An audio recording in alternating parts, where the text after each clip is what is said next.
मैथिली आ भोजपुरी के सबसे नीक चैनल एपी प्रोडक्शन दरभंगा के एखनई लाल बटन दबाकर सब्सक्राइब करू और घंटी के निशान बटन के जरूर दबाओ ताकि नव नव ऑडियो आ वीडियो अहाँ सब लग तुरंत पहुंच सके।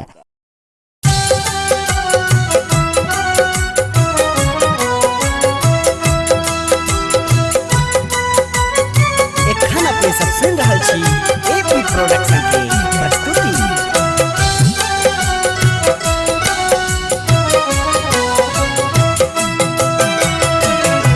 कतेक कठिन बाबा तोहरो डगरिया, कतेक कठिन भोला तोहरो डगरिया।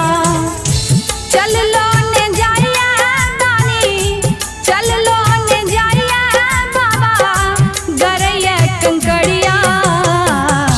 कतेक कठिन बाबा तोहरो डगरिया, कतेक कठिन भोला तोहरो डगरिया।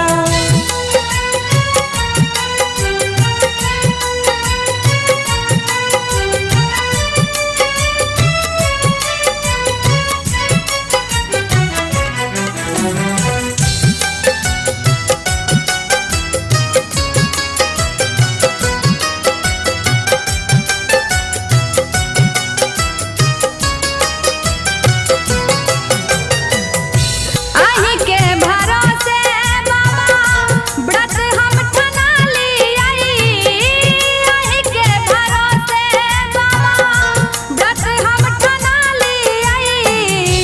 गंगा जल भरी कमर उठेलियै, गंगा जल भरी कमर उठेलियै।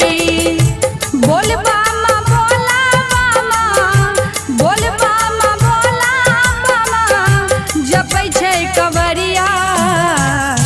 कतेक कठिन बाबा तोहरो डगरिया, कतेक कठिन दानी तोहरो डगरिया।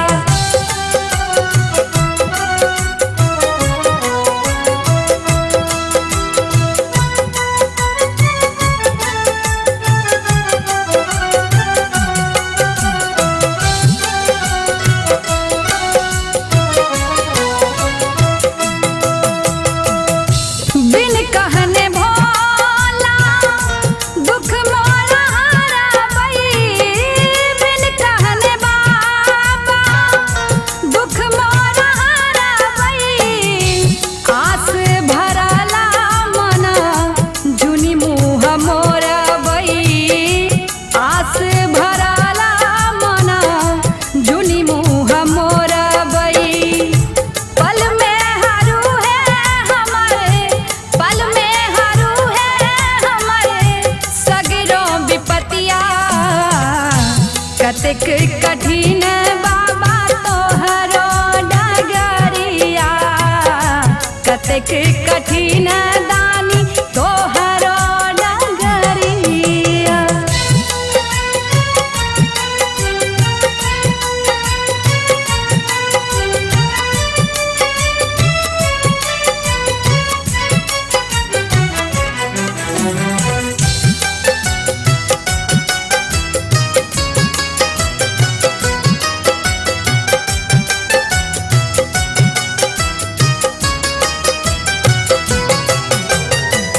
बिकता बाटा बीच ठेस लगैया, बिकता बाटा बीच ठेस लगैया। होका फूटी फूटी क्लेश उठैया, होका फूटी फूटी क्लेश उठैया। गाओल पूजा बाबा, गाओल रुचि बाबा दिल के दर्दिया। कतेक कठिन बाबा तोहरो डगरिया, कतेक कठिन भोला तोहरो डगरिया। चल लो ने जाइया दानी,